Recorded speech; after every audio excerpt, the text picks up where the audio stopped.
সফল হলে সবার আগে কি করবেন? আহ, ব্যস্ততার কারণে যেসব মানুষগুলো আমাকে সময় দিতে পারেনি, আমি সফল হলে তাদের কাছ থেকে সময় কিনে নেওয়ার চেষ্টা করব।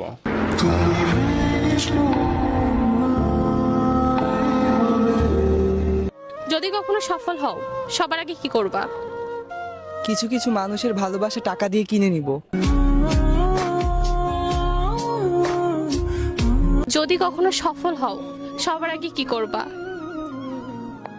আমি যেহেতু আব্বু আম্মুর বড় মেয়ে আর আমার ভাইও নাই, সো আমি সফল হলে আমার ইচ্ছা আমি সারা জীবন আব্বু আম্মুর সাথে থাকবো, অ্যান্ড আমার যতটুকু সফলতা আমি আব্বু আম্মুর সাথে শেয়ার করে সারা জীবন পার করতে চাই।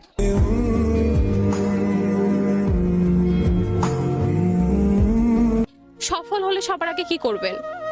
আসলে জীবনে কিছু করতে পারবো না এই মনে করে প্রিয় মানুষটার মা বাবা তাকে আমার থেকে দূরে সরিয়ে নিয়েছিল। সফল হওয়ার পরে